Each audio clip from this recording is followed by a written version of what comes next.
Australia podcast show, the podcast that brings together industry leaders to discuss the latest trends, insights, and strategies. So sit back and relax. Let's get inspired by the amazing women who are shaping the future of professional women in Australia. Don't forget to like and subscribe. Welcome everyone to the Business Women Australia podcast show. I'm your host, Leanne Jeffery. And today we've discovered that when you mix martial arts and money matters, you get my guest today. And with an approach to educate, equip, and empower, Shayne likes to help her clients navigate the world of finance at a level that best helps them and their objectives. Now, here's a mouthful because, Shayne, you are a certified financial planner, a private wealth advisor at Shadforth. You contribute to the FAAA's Certified Financial Planner Education Program and graduate diploma in financial planning subjects with Kaplan Professional. You were awarded the Financial Advisor of the Year for 2022 by Women in Finance, and which is very popular with this subject. You hold a second Dan black belt in karate, and now you're a student of Hapkido. So welcome, Shayne Sommer. Thank you. So awesome to get to talk to you today, Leanne. Thanks for having me on. We always have a good chat, and I've been bragging to the world lately. I've joined martial arts after a 25-year hiatus to do it with my kids, and you have been doing it quite a while now. We'll call it a hot minute. Yep. And talking about how much it has crossed over to the way you work and how you apply it to finance is quite amazing to have it part of every aspect of your life, that mindset that it creates. Yeah. So I'm really happy to have you here. Thank you. We'll get straight into it because you and I love a good chat. Absolutely. And so I'm going to start with drawing from all your inspiration from martial arts. You've often referred to financial planning office as a dojo for wealth creation. Can you share your insights on how this analogy plays out to the realm of personal finance, and especially for those who might be stepping into the financial planning mats for the first time?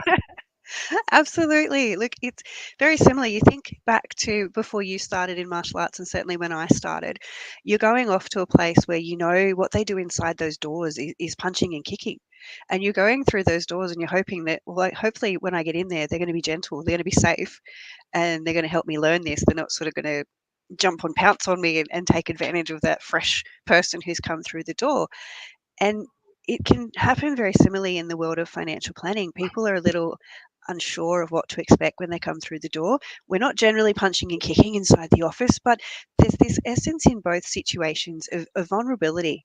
You're going in and you're going to talk about something, in the martial arts context, you want to feel safe while you're learning these techniques.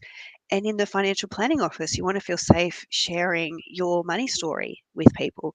And you want to trust them that they're going to assist you to grow on that journey and not be, taken out or, taken advantage of in any way. You want to go in. And I remember someone I was talking to when they were about to start martial arts, and they said, "Oh, I'm going to have to go in and I have to break bricks with my forehead or something." It's like, "Oh, no, that's like week 2. Don't worry about that. Come on in the first weeks. You don't have to do that then."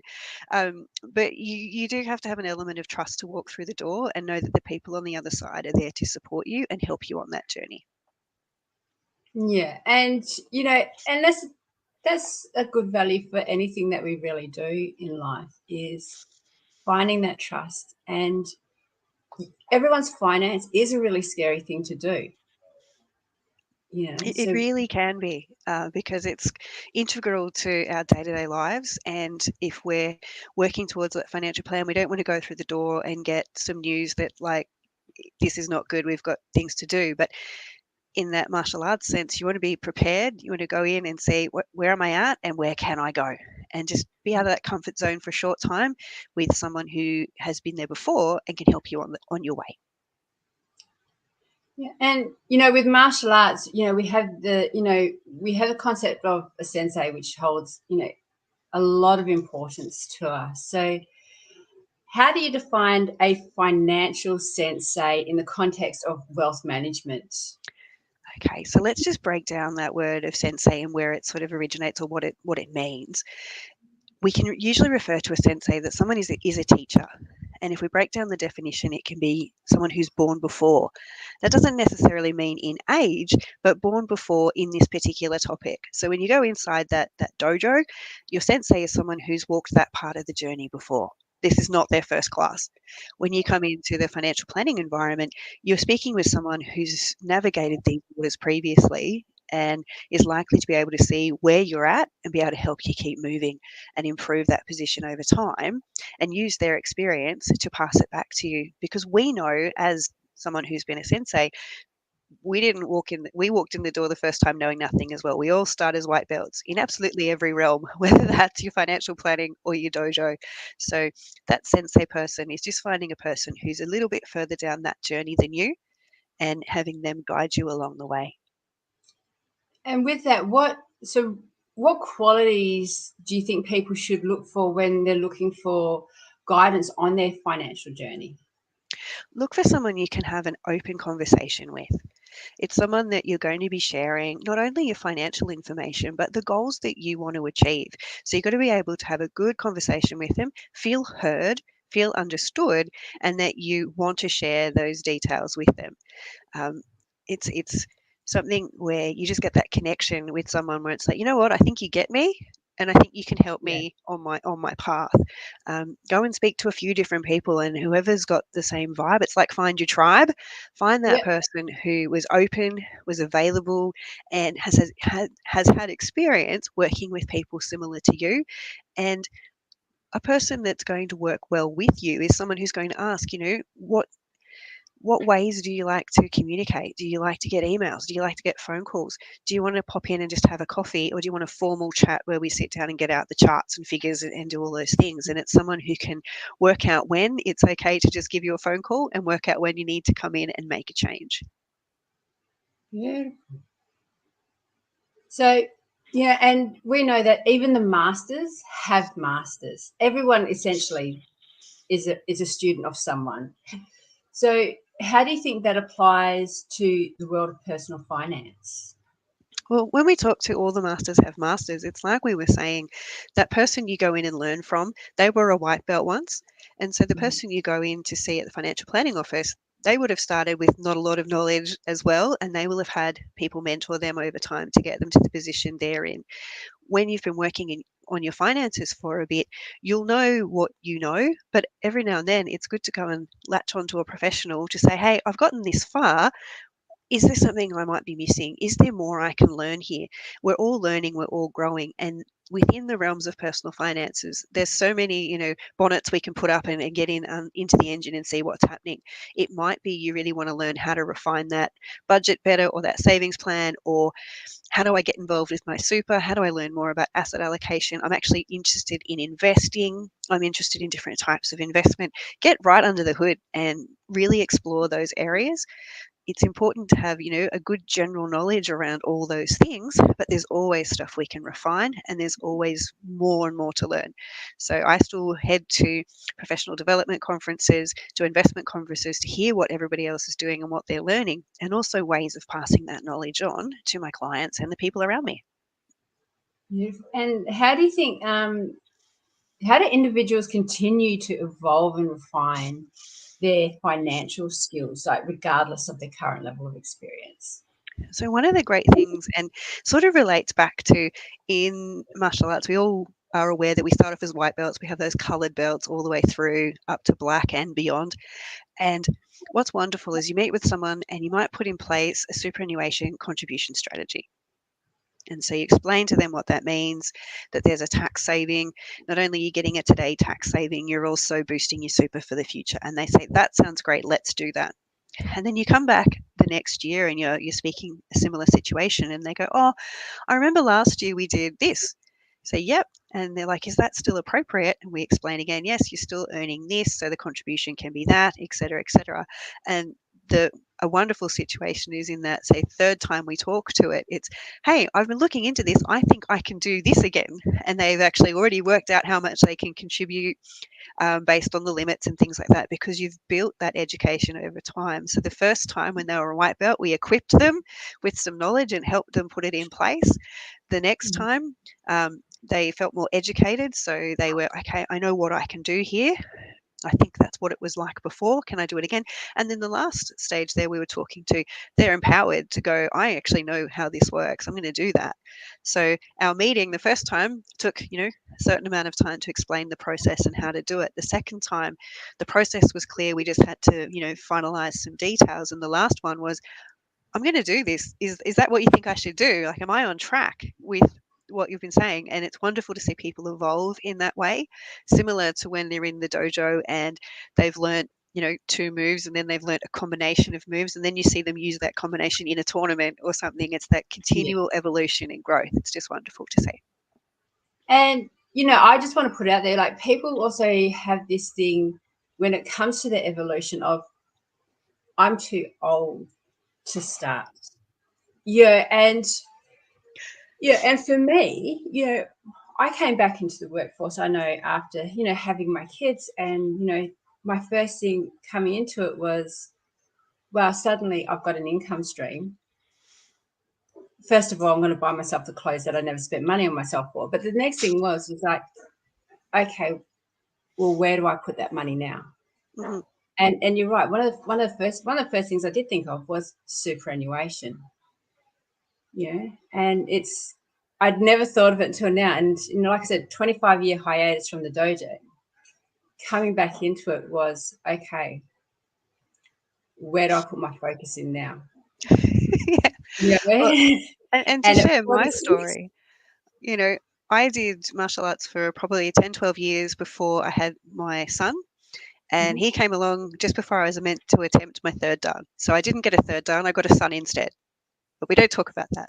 So I took a break because you can't do your third dan grading while you've got a baby in tow. That's not going to work.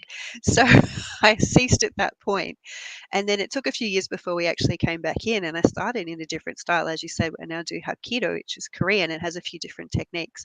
So in my, I'm going to say mid-40s and be generous to myself. In my mid-40s, I had to learn how to do a forward roll as a part of Hapkido. Now, I haven't done a forward roll probably since year 10 in high school, but here we were on the mats learning how to do a forward roll. And it was like, why am I doing this? Am I crazy? Like, but you move on in that. And we had a great instructor who'd been there before. She said, and she's in her early 50s, and she showed us how she does a forward roll. When you're like, all right, well, she did that and didn't need an ambulance after. That's okay. I can do this. Now, I will tell you, I'll be open and honest. I javelined my head into the ground a few times learning how to do that forward roll. For some reason, I just couldn't trust to flip over, but it got there to the point where, we've graded on that. We've moved on. We now do almost a flip in the air and then land in a side fall. And when they showed me that, I was like, yeah, I think this might be the end of my Hapkido journey. But no, we worked out, we learned how to do it. There's steps towards how you do those techniques. And so you learn how to do them. And all of a sudden you're there at a grading, flipping and landing and getting up afterwards. And it's similar if you've stopped work and you've gone back into the workforce and then there's income, what do I do with it? You don't necessarily have the same frame of reference that you did prior to that. So it's okay, well, previously what I did with my surplus income may not be the most appropriate thing anymore. Maybe I need to talk to someone to say, hang on, I'm at this life stage now, or I'm at this belt level now. What do I do to get to that next level now? What is the most appropriate thing to be doing? Is it turning sidefall? Who knows? But it could be super, it could be investment, it could be using other structures. But talk to someone who's been there and say, okay, I've gotten to this point before, I stopped, or I didn't have the time to look into it further. Whatever it is wherever you are is just fine. It's get involved and start to ask those questions of someone who's been there before. And that's the thing, is like taking that way, that self, and I would say strictly it's a self-limitation. It certainly can be, yeah. And I used to joke that, why didn't I get back into martial arts sooner? I was too old and I was too slow. And, same thing with finances. If I put those limits on myself, we're only going to be in the same spot we were 10 years ago. And there's We've all got room absolutely to grow. we've all got room to grow, and there's a lot of great resources. There's a lot of great people you can talk to that will be able to say, hey, I did this or I did that. Being mindful, we don't go to, I don't go to my Hapkido instructor for financial advice. Just like I don't go to my Hapkido instructor, to my financial advisor. I don't teach Hapkido. I'm not good enough yet. I'm still on the path. So just be mindful of who you approach. Speak to someone who's well versed in the area that you're interested in learning and has helped people like you before, and someone who's got that vibe that you really enjoy talking to. And and when you observe the higher colored belts in martial arts, and it inspires beginners, what role do you think financial mentors or role models play in influencing individuals to enhance their financial fitness and habits? Great term. I love that. Financial fitness. It's great to have those people that inspire you to get on track. It's wonderful to find someone who not only inspires you to get on track, but helps you discover your own track too. So there's a lot of great, not everybody else's wealth plan is going to be right for you. It's your own journey. Just like the way I do some of my Hapkido techniques or karate techniques, everyone else there's sort of a standard that people want to follow, but it will be your body doing the move. Yeah. And so finding the one that sorry, go on. No, I just curious, like, do you have any success stories of, where this mentorship's played that important role? So what's been wonderful is when you do have clients who, like we were speaking to before, someone who's come in and we taught them how to do that simple super contribution strategy, and then a year later they're saying, hey, I think I should do that again. Is that right? And then the year after that, I think we're on track to do this again. And what else is there? What's great is when they can then turn to someone else and explain how that works and why it was good. And so we've got these educated individuals who are inspired saying, hey, I got on track by doing this. Why don't you, come along and see where you're at? And I always stress, get your own plan. Don't just do what someone at the barbecue did, because that doesn't always work for everyone. Everyone's financial plan is their own uniqueness and needs its own specialized attention. There isn't sort of a one rule fits all when it comes to your own financial planning, because often it's not just you, it's you. It may be you and a partner, it may be you, a partner and family. Yeah. And with intergenerational wealth as well, there isn't going to be a one size fits all plan for everyone. And comparison is the thief of joy as well. So by all means, be inspired by other people's financial success and the stories that they tell, but be ready to write your own book on this as well. Not as in write your own financial planning book, but write your own story in your own financial journey with the assistance of that mental character that pops in and helps along the way. I actually heard a great phrase yesterday. So take the pen back and write your own story. Oh, that's beautiful. And I was like, ooh, I like that. And, and to admit, one of my first thing that I won't say the comparison, but my curiosity for finance was one of my good girlfriends turned to me and she goes, oh, I pay myself first. Mm-hmm. I'm like, this was 15, 20 years ago. What do you mean you pay yourself first? I pay my bills first. And she's like, no, I pay myself first, then my bills, and then what's left over. And I'm like, what a fantastic strategy. Oh, it's wonderful, and it's quite empowering, because you're going, okay, this income that I've earned is for me. Mm-hmm. And then when I'm paying bills, it's okay, these are the things I've chosen to spend money on, not the things I have to pay for. And so one of the great things you can do when you're starting out, if you're getting on top of the budget or getting on top of it, or that cost of living's gone up, so you'd like to have more in the kitty and less going out the door, is to have a really good look at what is going out the door, where is it going to. If it's all getting put on a credit card, have a look at that statement at the end of the month. And be brave, tally it up. Where did the funds go? And it's just a number, it's just information. And then you go, okay, so this month we spent XYZ on pick something, you might be takeaway, or it might be energy. It's like, well, I kind of need energy, but maybe we could be a little bit better at turning lights off and things like that. Yeah. With takeaway, you know, we really needed it that month because work was so busy. It was actually worth spending X amount on that. I'm okay with it. It's something Yeah. that is a bit more of a luxury expense than a necessity. But during that month, it was really busy. I'm okay with it. Next month, I know it's a lighter month, so I'm going to try and Yeah. reduce that. And no shame, no judgment. It is what it is. And I get my credit card statement on a monthly basis, open it up, good month, bad month. I know what I'd like it to be. And then it's a matter of, okay, why was it more than I thought it would be? Or why is it less than I thought it would be? Did I forget something? Or what did we do right? What did we do wrong? How did it work?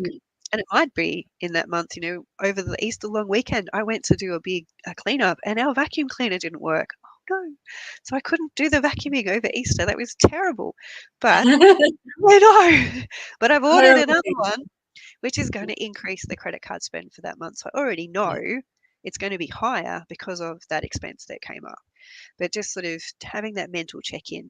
And there's a lot of great calculators online where you can put in, what do I spend now?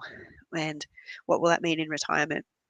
And things like that. The one thing those calculators don't do, because it's quite easy to say, okay, I spend X amount per month. And it says, oh, if you do that, you're only going to have this amount in retirement. You're like, oh, well, what if I change it? What if I say I spend a bit less? And it goes, oh, sunshine and roses. That's fantastic. But it never rings you up and says, hey, did you actually reduce that spend? And that's where it's Yeah. good to partner with that person who's on the journey already. And it could be working with an advisor. It could just be a group of girlfriends that get together. You don't have to talk the actual figures if you don't want to. It can just be good month, bad month, and what am I going to do about it? A financial friendship. Yeah. Oh, I was Yeah. absolutely delighted. You know, a couple of months ago, I went to a cafe, and while my son's doing his bass guitar lesson, I go to a cafe and it's my reflection time. And I was sitting there and I was writing some stuff down, and there were three ladies sitting at a table across from me, and they were actually talking about their super strategies. I couldn't believe it. The conversations were happening. It's brilliant. I didn't interrupt them. Excuse me. I wanted to go and say, "Hey, this is fantastic. Keep sharing that stuff." But thought I'll leave them to it. I don't want to appear like that crazy financial planning lady that's walking around the neighborhood. But have those conversations. You don't have to get into the details of the figures if you don't want to, if that's sensitive. Yeah. But be open and say, hey, is anyone doing anything with this? Has anyone heard that strategy? Has anyone read this book? Share those resources. And then when you're feeling equipped or when you're feeling comfortable enough in that vulnerability to ask the question, reach out, ask the question. Brilliant. And, you know, when we're talking martial arts, there's that journey that, you know, you kind of go from, you know, white belt to your black belt, which is an ongoing apprenticeship. You know, a lot of people do think it does stuff at your black, but you're forever student essentially. Absolutely. How does the concept apply to personal finances, you know, and what steps do you think people can take to ensure they've got the continuous learning and improvement for their management skills? Well, one of the Well, interesting things, and Leanne, you'll have seen this when you go into the dojo or dojang training hall, whatever you call it, across the different disciplines. Sometimes you see people who are belt jumpers, like they just can't wait to get that next belt. And it's all about the colors and they just want the black one. But we know, patience. and I know from your and you know, you get there and you do just want that next belt to happen. I completely understand. But there's a reason we have those, and that's to do with the level of experience that comes from the time spent on those different belts. And it's not always just a physical, tangible thing, it's an intangible learnings as well. So by the time we're getting to black belt, I still get impatient, don't get me wrong, but I choose what I'm impatient about. And you have that ability to respond and not react and go, okay, I'm feeling impatient right now. I'm aware I'm feeling impatient. Why? What's the underlying thing that I really want? Oh, okay, I want that next belt because I just want that recognition I've done the work. Okay, I get why I'm feeling impatient about that. when we look at it from a financial planning perspective, when you get in and you get involved, people want things to work straight away. And I've put in this great strategy, and I want a savings, and I've put away $200. Why isn't it $2,000 already? It's because interest is paid annually. It takes a little bit of time to get the snowball effect happening, and it's that experience of waiting for the interest. It's the experience of being aware your funds are invested in markets. So if you gave me $10,000 today and said invest it, if you're used to seeing $10,000 in the bank and I invest it and we have a day of market movement, there's every possibility that then the $10,000 will be worth 9,000 something. And that's completely normal. And it's the same when money goes into super. We start to get interested in super or interested in having an investment portfolio. It's no longer a stock standard $10, $50, $100,000 in the bank or super. It's got fluidity and movement to it now because the market's involved and it will move up and down. The companies you're invested in may have not done anything wrong. It might just be a lower day in markets and the value will be less. Which we saw during COVID as well, quite significantly. Significantly. And now they're starting to bulk up again. And if we'd have stayed the course, in a lot of cases, if we'd stayed the course, we would be back up to where we were and possibly beyond, but everyone's case is unique. The thing that we learn through those color belts and as we become a black belt when it comes to financial planning or investing is we have the experience of high markets and low markets. And so the day-to-day ups and downs don't tend to impact people as much. They know that bit of money that's in those growth markets that are in market invested, they're going to move up and down, and it's actually good that they move up and down. It's what they're supposed to do. It's not, I've bought $100,000 portfolio and it's never going to be below that. It can move. You can do things with your asset allocation to make it less risky and to move up and down less. There's all sorts of things we can do, which is opening up that hood and jumping into the investment conversation as we talked to previously. But having that experience of going through the coloured belts, for want of a better word, when you're a black belt in investing, say, you're used to market movement. You're going to respond to market movement and not react and jump out because it's all too much, because you've seen it before. I think the COVID recovery was a lot quicker in markets than a lot of people had assumed it would be. But it came along with right in the moment, no one rang a bell and said, this is the lowest point. It's okay now. If we cast our minds back all the way to GFC, it actually took 6 years and 9 months from the lowest of lows to get back to the highs that it was prior to dropping. So investors were holding on for 6 years and 9 months, waiting for that. That's a lot of patience, as we talked to earlier. But someone who has that higher level, if you want to call it black belt and beyond, approach to investing, they might feel impatient and tested through that 6 years, 9 months, no doubt. But it is one of those disciplines to say, I've committed to this and this is how we're going to go here, and really making sure your investments are invested appropriately for the type of risk you can take on within your own personal circumstances, which is why we keep coming back to the plan for Jan next door is not the same plan for you, because they've got different things going on to you, which is why it's important to look at what you need your funds for and work out how long they could stay in market if there were downward times, for example, or if they happen to shoot up, when's your point of I'd like to exit now, I've made my profits and I'm comfortable, and then if you do make that choice and they continue to go up, you need to be content that you made that choice with the best of your knowledge on the day and not look back and go, oh, it could have been more. Yeah, it could have been more, it could have been less too. Let's look at the actuals here and understand why we made that choice.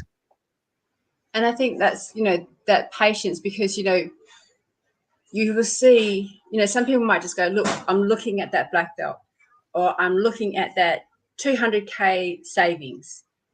That's the focus. But with both, there's each this level. It might be your first 10K, your first tip, taking each level is, we all want it. And I know I'm such an incredibly patient person who's really impatient. It's that forced patience, that forced learning, that calmness that comes with it all, that we've really got to go, okay, what am I learning here? Yeah, what is it that I'm actually impatient about? Oftentimes, like, impatience is an interesting one because it can be, I just want that thing to work.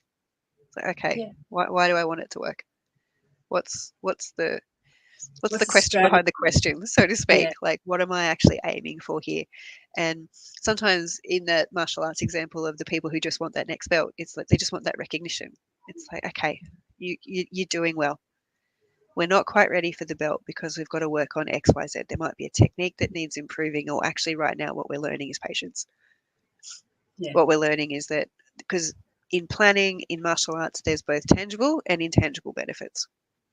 Yes. So 100%. tangible benefits can show you your investment return. I can show you how much tax you can save. The intangible one often needs to be felt before it's appreciated. And it can be getting someone through a rough market. It can be markets moving up and down and I need my ongoing pension payments if they're in retirement. It's like, okay, your portfolio is going to deliver those even though markets are moving up and down. There's the getting ready for retirement and the whole range of motions that come with that. There's, I'm so close to stopping and now I've noticed work's not going to pay me every month anymore. It's like, yep. Yeah. And I've just got this, Oh, sorry. you're right. I've just got this, big pot of assets here. That's all I've got. It's like, yep. Oh, I didn't realize work would stop paying me one day. It sounds ridiculous, but it's a mental challenge, and it's an intangible benefit of having someone remind you you're going to have some interesting feelings come up. And it happens when people are moving into more of a retirement space. They might seem a little bit more irritable, or they're a little bit more sensitive to market movement. It's like, yep, okay, we knew this was coming. And also they need to plan for what are they going to do if they're not retiring, because there's a whole identity part of it as well. If your work life is what you attribute your life to and your value, well, while you're retired, not everyone's going to ring you up and ask for your opinion or permission every day to do something. Mm-hmm. So how are we going to fill that gap? And and that's the part of the journey. We don't realize, and it's not something that at 46 I don't contemplate retiring for nearly 20 years, but it's something that we've got to contemplate at the end of the day, isn't it? Well, yeah, and the interesting thing is, I'm going to out one of my colleagues. I have a slide that I use when I'm talking to people who are contemplating retirement. And we start that in the mid 40s. But when you're in your mid 50s, if you're planning to retire at 65, you've got 3,650 days of work left. So 10 years is only 3,650 days to not only get that 3,650 days right, but if we're planning to live at least 20 years in retirement, you've got that 7,300 or so to look after as well. Yeah. So it sort of starts to put it into context. By the time we're in our 40s, we've actually probably worked more than our half of our working life. And it kind of turns the tables on, oh yeah, retirement's that's so far away. It's easier to say that's 20 years because 20 years sounds like a long time. 10 years sounds even shorter. But if I was to say at 55, you've probably only got 3,650 days to get it all sorted before you're going to be relying on what you've established for the rest of your life. It kind of kicks us into a bit of a zone, which is why anyone who's thinking, do I get into martial arts? Do I get into finance? The answer is get into both. Just start because they're both lifelong pursuits. Yeah, and that's the thing is, Nike had it right. Just do it. And you can be like me and put it off for 10 years and use all the excuses. But the truth is that, back into it. And you get that motivation from being a part of it, whether it's your savings group or your sporting group. Let's not say everybody has to turn out as black belts. I get it. It's not for everyone. But we'd all like to have a prosperous retirement where we get to do what we want to do. So we appreciate there's a bit of vulnerability in going in and speaking to someone to make sure that you're on track. But understand the people that you walk out those elevator doors or walk through the business's doors, they are aware that it can be a bit nerve-wracking. There's a lovely lady I work with who every year she's like, I'm at the dentist. Well, hopefully we're not shoving any sort of steel bits in tubes and things in your mouth. I've never done that as a part of my planning practice, but there's that apprehension of, oh, I've got to look at all these numbers again. And that can be an apprehension from I don't feel comfortable talking about money, or it could be, I don't know if there's enough and I don't know if I should have done something more sooner, or whatever it is. Best to find out what situation we have and then build from there. Wherever you are is just fine. Walk in. The people on the other side of the door are there to help, and they've just walked the journey previously, and there to help you follow your path. And so, obviously we always come to time when we talk, but so anyone who wants to kick down your door, so to say. I'm listed on the BWA membership portal. Yes. I'm on LinkedIn, and I'm more than happy to hear from anyone who wants to talk a little bit of finance. A little bit of martial arts is always good, and just to find out, is advice right for me right now? And so connect through LinkedIn. There's phone and email details on the BWA website. More than happy to chat to anyone about any of the things we've talked about today. Fantastic. Thank you so much for your time today, Shayne. And for Thank everyone you, else listening, don't forget to subscribe to our channel. It'll be available on all good podcasting stations. And I'm sure I'll talk to you again soon. Thanks, Shayne. Thank you.